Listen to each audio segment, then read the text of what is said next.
Vous avez assassiné cet homme. Oui, Vous l'avez torturé. Bien sûr, les fans de vrais crimes savent que les femmes peuvent être parmi les criminels les plus meurtrières. L'histoire est remplie de tueuses, de voleuses et bien plus encore.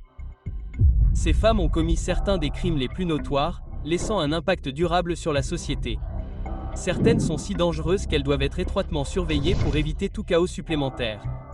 Du célèbre tueur en série Alien Warros à Emma Corinel, la dangereuse épouse d'El Chapo Guzman, voici les femmes les plus redoutées au monde qui ont été détenues en captivité. Rebecca Butterfield. Rebecca Jane Butterfield, l'une des prisonnières les plus dangereuses d'Australie, pourrait être libérée dans 3 ans, malgré son passé violent et ses menaces de meurtre à nouveau. En 2003, Butterfield a brutalement attaqué son ami Blue Slim Ward avec un couteau à découper à 33 reprises et l'a regardé se vider de son sang. Cet incident a ajouté 12 ans à sa peine à la prison pour femmes de Silverwater, située à l'ouest de Sydney. Plus tard, elle a été condamnée à 5 ans supplémentaires en raison de son niveau élevé de dangerosité. Lors d'un épisode violent, Butterfield a déclaré « Je vais tuer à nouveau. Je tuerai quand je sortirai ». Lundi, Butterfield s'est vu refuser la libération conditionnelle pour la 3e fois. Le gouvernement Nest Dollar a fait valoir devant la Cour suprême que ses actes violents depuis janvier 2020 justifiaient son maintien en prison au moins jusqu'en 2023. Selon les documents judiciaires, le comportement de Butterfield s'est aggravé après qu'elle a obtenu un emploi de balayeuse dans la prison au début de l'année dernière. Comme le rapporte le Daily Telegraph, elle a utilisé diverses méthodes pour attirer les gardiens et le personnel pénitentiaire dans sa cellule afin de les attaquer. Elle a agressé un médecin qui la soignait, a jeté du thé chaud sur les gardiens et les détenus et a attaqué avec une béquille et une poche de colostomie. En juillet, elle s'est jetée sur des agents alors qu'elle portait des bracelets à la cheville, tentant de prendre leurs armes. En novembre, elle s'est jetée sur une infirmière qui tentait de lui faire une prise de sang. Butterfield souffre de plusieurs troubles de la personnalité, dont on pensait initialement qu'ils provenaient d'un traumatisme physique subi pendant son enfance, mais on lui a diagnostiqué une schizophrénie en 2019. Ses accès de colère ont persisté malgré des années de traitements médicamenteux visant à faire taire les voix dans sa tête. La décision de la maintenir en prison est intervenue après des semaines de débats entre le gouvernement et les avocats de Butterfield. Bien que la défense n'ait pas plaidé pour sa libération dans la communauté, elle a demandé son transfert dans un hôpital sécurisé. Les ordonnances de maintien en détention sont réservées aux criminels les plus dangereux. Son passé violent a commencé à l'âge de 21 ans, ce qui lui a valu 39 alertes des services correctionnels sur 9 ans. En 1996, elle a été initialement reconnue coupable de dégradations intentionnelles, de délits liés à la drogue et d'entrée illégale. Ses crimes se sont aggravés et, en novembre 2000, elle a poignardé un voisin qui tentait de l'empêcher de s'automutiler. Elle a été accusée de coups et blessures graves et purgé une peine de 3 ans de prison ferme lorsqu'elle a tué Mademoiselle Ward en 2003. Hélène Warros. Hélène Warros a eu une enfance difficile. Abandonnée par sa mère, elle a été élevée par ses grands-parents. Son père, au passé trouble, est mort en prison. Warnos a affirmé que son grand-père l'avait également maltraitée. À 15 ans, elle a été chassée de la maison et a vécu dans les bois, recourant à des moyens désespérés pour survivre. Elle a fait du stop jusqu'en Floride et, à 20 ans, a épousé Lewis Fell, un propriétaire de club de yacht de 69 ans. Le mariage a pris fin au bout de 9 semaines avec une ordonnance restrictive à son encontre. 10 ans plus tard, elle a rencontré T.Y. Moore, une femme de chambre d'hôtel qui est devenue sa compagne. Elle a été reconnue coupable d'avoir tué 6 hommes en Floride en 1989 et 1990. Elle avait eu un comportement inhabituel lorsqu'elle était enfant, avait quitté la maison à l'adolescence et avait eu de multiples démêlés avec la justice dans les années 1980. Pendant cette période, elle a travaillé le long des autoroutes de Floride. Sa série de crimes a commencé fin novembre 1989, ce qui lui a valu le surnom de Demoiselle de la Mort. Arrêtée en janvier 1991, elle a avoué 7 meurtres et a été condamnée à mort pour 6 d'entre eux, malgré des doutes sur sa santé mentale. Elle a été exécutée par injection létale en octobre 2002 à l'âge de 46 ans. Son histoire a été racontée dans des documentaires, des livres et des opéras, ainsi que dans les films de 2003, avec Charlie Theron, ainsi que dans le film de 2021 Hélène Warros, American Boogie Woman. Enfant, Warros a eu un comportement troublant, cherchant à attirer l'attention de manière inappropriée. Elle s'est enfuie à plusieurs reprises et a fini en détention pour mineurs. À 14 ans, elle a été envoyée dans un foyer pour mères célibataires et a donné naissance à un garçon en mars 1971, qui a ensuite été donné en adoption. Après cela, elle a quitté l'école et a alterné entre les détentions, la maison de ses grands-parents et la vie dans les bois ou dans des voitures abandonnées. Sa grand-mère, qui avait des problèmes de santé, est décédée en juillet 1971, et son grand-père a refusé de s'occuper d'elle plus longtemps. En mars 1976, son grand-père décède. Warros a déjà parcouru le pays tout en continuant à mener son style de vie. Ses revenus étant insuffisants, elle et Moore se tournent vers le crime, ciblant les clients de Waros. Elle finit par être identifiée, arrêtée en 1991 et meurt en 2002. Griselda Blanco.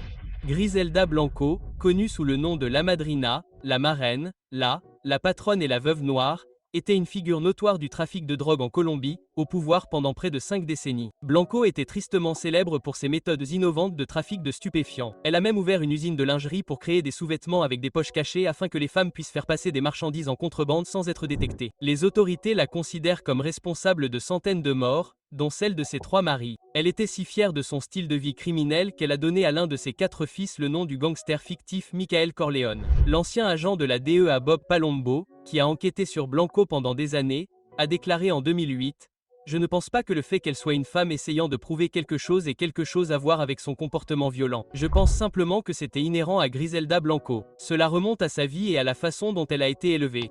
C'était juste une personne violente. » Blanco a commencé à apprendre le trafic de drogue à New York avant de devenir un acteur clé de la scène de la drogue à Miami dans les années 70. Elle était associée à Pablo Escobar, bien qu'il la craignait apparemment. Le seul homme dont j'ai jamais eu peur était une femme nommée Griselda Blanco, aurait déclaré Escobar. Selon la BBC, la vie de Griselda Blanco a été dépeinte dans les médias. Catherine Zeta-Jones l'a incarnée dans un film Lifetime de 2017 et Sofia Vergara l'incarnera dans la mini-série Netflix Griselda, qui sortira le 25 janvier 2024. Élevée par une mère violente en Colombie, Blanco s'est tournée très tôt vers le crime et le commerce du sexe. Après la mort de son premier mari, elle s'est impliquée avec un trafiquant, Alberto Bravo. Ils ont déménagé à New York au début des années 70 et ont dirigé un trafic de stupéfiants florissant où Blanco concevait de la lingerie pour faire passer de la drogue en contrebande. Après avoir été inculpée avec 30 autres personnes pour une affaire majeure, elle et Bravo ont fui en Colombie. Ils sont ensuite retournés aux États-Unis, où ils ont établi une base à Miami à la fin des années 70. L'implication de Blano dans le trafic de stupéfiants l'a conduite à de nombreux autres crimes. Elle était connue pour ses fusillades en voiture à moto, une méthode qu'elle aurait inventée. En 1979, elle a orchestré le massacre du centre commercial du comté de Dade, au cours duquel 4 personnes ont été tuées. Après une dispute à propos de l'argent de la drogue, Blanco a tiré sur Bravo et ses 6 gardes du corps et leur a ôté la vie. Elle était également connue pour sa cruauté. En raison de sa cruauté, Blanco s'est fait de nombreux ennemis. Pour éviter les attentats à sa vie, elle a déménagé en Californie. En 1985, elle a été arrêtée et finalement expulsée vers la Colombie en 2004. En 2012, l'un de ses ennemis a finalement obtenu sa revanche et elle a été tuée lors d'une fusillade à moto alors qu'elle sortait d'une boucherie. Andrea Yates. Le 20 juin 2001, Andrea Yates a choqué la nation en avouant avoir noyé ses 5 jeunes enfants dans la baignoire de leur maison de banlieue de Houston. Yates, qui avait 37 ans à l'époque, souffrait de dépression postpartum sévère, de psychose postpartum et de schizophrénie. Selon le témoignage au tribunal, elle a attendu que son mari, Rusty, parte au travail avant de commencer à noyer ses enfants un par un. Après avoir commis cet acte tragique, Yates a appelé le 911 à plusieurs reprises, puis a contacté son mari, l'exhortant à rentrer immédiatement à la maison. Elle a ensuite été inculpée de 5 chefs d'accusation de meurtre, et son procès très médiatisé en 2002 a attiré l'attention nationale, étant diffusé en direct et faisant la couverture du magazine People. Malgré ses aveux, l'affaire était complexe et comportait de nombreux rebondissements. L'accusation a requis la peine de mort, en se concentrant sur les jeunes victimes. Noé 7, Jean 5, Paul 3, Luc 2 et Marie 6 mois. Cependant, la défense a fait valoir que la grave maladie mentale de Yates était à l'origine de ces actes, plaidant pour un traitement intensif de santé mentale plutôt que pour l'incarcération. Rusty Yates a d'abord soutenu sa femme, déclarant qu'elle aimait ses enfants, mais a ensuite divorcé et s'est remariée. En 2002, un jury a reconnu Yates coupable de violences passibles de la peine capitale et l'a condamné à la prison à vie avec possibilité de libération conditionnelle après 40 ans. Cependant, son avocat a fait appel avec succès de l'affaire et le verdict a été annulé. Lors d'un nouveau procès en 2006, Yates a été déclarée non coupable pour cause d'aliénation mentale. Depuis janvier 2007, elle est hospitalisée au Curville State Hospital, un établissement psychiatrique situé à Curville, au Texas. Bien que Yates soit hospitalisée dans cet établissement depuis plus de 15 ans, elle a la possibilité de se soumettre à un examen annuel afin de déterminer si elle est apte à en sortir. Chaque année, elle renonce à son droit à un examen, préférant poursuivre son traitement. Les détails spécifiques de son traitement n'ont pas été divulgués. George Parnum, son avocat, reste en contact avec Yates et la décrit comme heureuse dans cet établissement. Il a expliqué à ABC News, « Elle est là où elle veut être, là où elle doit être. » Et je veux dire, hypothétiquement, où irait-elle? Que ferait-elle? Parnum a également partagé que Yates pleure ses enfants tous les jours, regardant souvent des vidéos personnelles d'eux.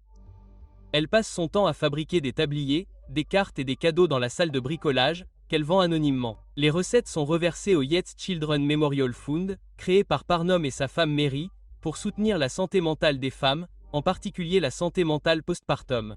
Andrea Yates a grandi au Texas et était une élève brillante, obtenant le titre de valedictorian dans son lycée. En 1993, elle a épousé Rusty Yates, qui suivait un pasteur chrétien extrémiste qui défendait les familles nombreuses. Yates a été diagnostiquée comme souffrant de dépression postpartum et de psychose en 1999 après plusieurs hospitalisations. Malgré les avertissements de son psychiatre de ne plus avoir d'enfants, elle a eu un 5e enfant, ce qui a aggravé sa dépression. Elle a cessé de nourrir ses enfants, s'est fait du mal et a été victime de violences. Elle lisait la Bible de manière obsessionnelle, ce qui a conduit son mari à la faire hospitaliser à nouveau. En 2001, Yates a été laissée seule avec ses enfants pendant 1 heure, malgré les recommandations de surveillance constante. Pendant ce temps, elle a noyé chaque enfant un par un dans un état psychotique.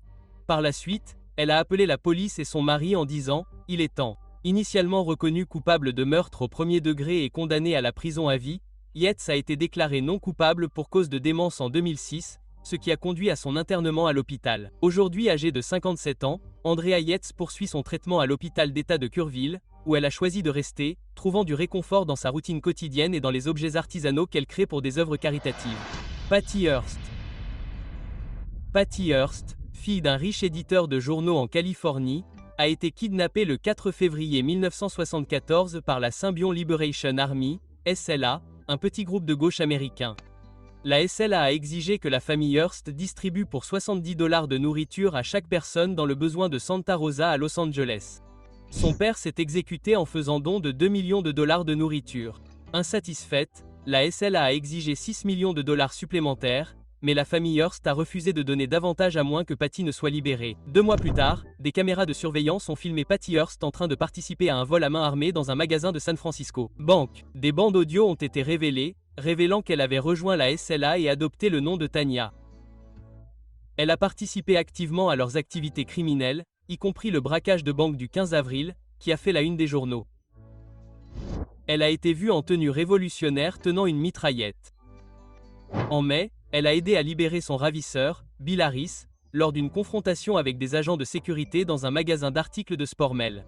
Plus tard dans la journée, elle a participé à l'enlèvement de Tom Matthews, un lycéen de la banlieue de Los Angeles, pour utiliser la camionnette familiale comme véhicule de fuite. Patty avait commencé une relation avec Steve Weed, son professeur de mathématiques au lycée, lorsqu'elle avait 16 ans. Ils ont annoncé leur fiançailles en décembre 1973.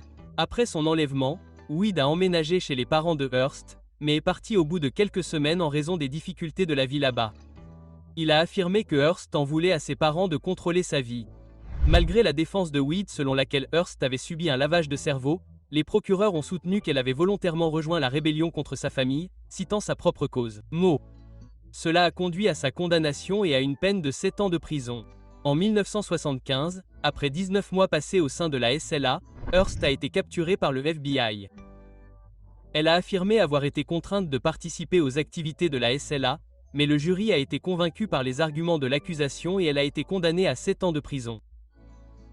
Après avoir purgé 21 mois, sa peine a été commuée par le président Carter et elle a été libérée. Hearst a repris une vie relativement normale. Elle a poursuivi une carrière d'actrice, apparaissant dans des films comme Crybaby et des séries télévisées telles que Véronica Mars et Freux Acier. Son cas est devenu un sujet d'étude pour les psychologues qui pensent qu'elle souffrait du syndrome de Stockholm, où les otages développent des sentiments positifs envers leurs ravisseurs. L'enlèvement de Hearst l'a amenée à devenir une fugitive à l'échelle nationale, son image étant placardée sur des affiches de recherche alors que le FBI la poursuivait pendant 16 mois avant son arrestation à San Francisco en septembre 1975. 50 ans plus tard, la véritable nature de Patty Hearst reste un sujet de débat. Diverses étiquettes ont été apposées, s'appliquaient à elle: riche, rebelle, victime d'enlèvement et criminelle. En 1979, le président Carter commua sa peine après qu'elle eut purgé 21 mois. Plus tard, le président Clinton lui accorda une grâce totale en 2001. Hearst épousa son garde du corps, Bernard Shaw, et devint mère, grand-mère, philanthrope, actrice, romancière et lauréate du concours du Kennel Club. Aujourd'hui, à 69 ans, elle mène une vie privée. Janine Jones. Janine Jones était une infirmière pédiatrique au Texas qui s'épanouissait dans les situations dramatiques. Elle aimait se retrouver dans des situations de vie ou de mort où elle pouvait sauver des enfants et être saluée comme une héroïne. Cependant, elle injectait secrètement à ses patients des médicaments comme la déoxin, l'héparin et la succinylcholine, les rendant gravement malades. Malheureusement, beaucoup n'ont pas survécu pour qu'elle puisse les sauver. Le premier hôpital où elle a travaillé a remarqué le taux de mortalité élevé parmi ses patients et l'a forcé à démissionner. Ces crimes ont été découverts lors de son emploi suivant. Dans le nouvel hôpital, le personnel a remarqué que de nombreux enfants souffraient de problèmes respiratoires et d'autres maladies inhabituelles, bien que ces accidents n'aient pas toujours été mortels. Les soupçons se sont accrus lorsque Chelsea Emily Lunn, âgée de 14 mois, est décédée d'un arrêt cardiaque après une vaccination de routine. La découverte de succinylcholine dans le corps de Chelsea a conduit Jones à être accusée d'avoir ôté la vie. De plus, elle a été reconnue coupable de tentative de meurtre lorsque de l'héparine a été retrouvée dans l'organisme d'un autre enfant. Jones a été condamnée à 99 ans de prison, mais sa libération conditionnelle a été programmée pour 2017. Dans un retournement de situation surprenant, Jones, soupçonné d'avoir tué plus d'une douzaine d'enfants, mais condamné pour un seul, a plaidé coupable à San Antonio d'avoir tué Joshua Sawyer, âgé de 11 mois, en 1981. Elle a été condamnée à la prison à vie. Jones avait initialement plaidé non coupable de 5 chefs d'accusation déposés en 2017, mais son changement soudain a confirmé son statut de tueuse en série. Les crimes de Jones ont refait surface lorsque les proches de la victime ont appris qu'elle était sur le point d'être libérée d'office en mars 2018. Un procureur de San Antonio a réexaminé ses affaires, ce qui a donné lieu à 5 inculpations en 2018. 2017. Ces accusations remontent à son séjour au Charity Hospital de San Antonio, aujourd'hui University Hospital, sous la présidence de Ronald Reagan. Les victimes, âgées de 3 mois à 2 ans, ont été tuées à l'aide de médicaments puissants. Jones ne pourra pas bénéficier d'une libération conditionnelle avant 2038 environ, conformément aux souhaits des parents de sa victime. Nombre de ses parents réclamaient depuis longtemps de nouvelles accusations pour empêcher la libération de Jones. Jones a comparu devant le tribunal vêtue d'une blouse bleue, de lunettes noires et utilisant un déambulateur. Elle est restée silencieuse tandis que le juge et les familles des victimes condamnaient ses actes. Le juge Frank Castro a souligné que la peine de prison à vie de Jones était insuffisante pour la douleur qu'elle avait causée. Les membres de la famille, dont la mère de Joshua Sawyer, ont exprimé leur soulagement à l'idée que Jones ne serait plus jamais libre.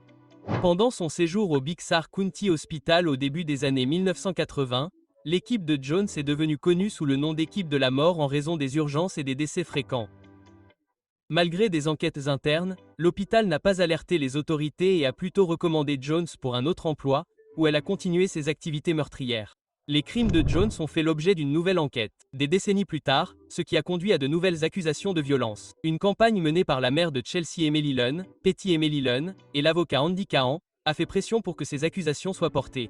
Leurs efforts ont porté leurs fruits avec l'élection d'un nouveau procureur du comté de Bézard, Nico Liod, en 2014. Le procureur adjoint Jason Goss a découvert des preuves menant aux nouvelles inculpations. L'accord de plaidoyer de Jones en 2019, juste avant son procès, l'obligeait à purger au moins 20 ans avant de pouvoir prétendre à une libération conditionnelle. Cette décision a été prise après d'intenses préparatifs juridiques par les procureurs et des témoignages émouvants de familles de victimes. Tout au long de cette bataille juridique, Petty Emily Lunn est restée une fervente partisane des familles de la victime jusqu'à sa mort en 2019. La volonté de Jones de plaider coupable a marqué la fin d'un long et douloureux parcours pour les personnes touchées par ces crimes. Malgré ses premières affirmations d'innocence, les aveux de Jones et les dernières procédures judiciaires ont permis aux familles qui attendaient depuis des décennies que justice soit faite de tourner la page. Krista Pike. Krista Pike, la seule femme, dans le couloir de la mort dans le Tennessee, a récemment été présentée dans la série télévisée Mean Girl Murders d'investigation Discoveries. L'épisode intitulé Sheetville a été diffusé un lundi et comparait Pike aux tueurs en série notoires John Wayne Gacy et Jeffrey Dahmer. Né en Virginie occidentale en 1976, Pike a enduré une enfance traumatisante marquée par la violence et la toxicomanie. Ses avocats affirment que cette éducation a conduit à de graves troubles mentaux. En 1995, à l'âge de 18 ans, Pike a commis un crime brutal sur le campus Job Corps de Knoxville, dans le Tennessee.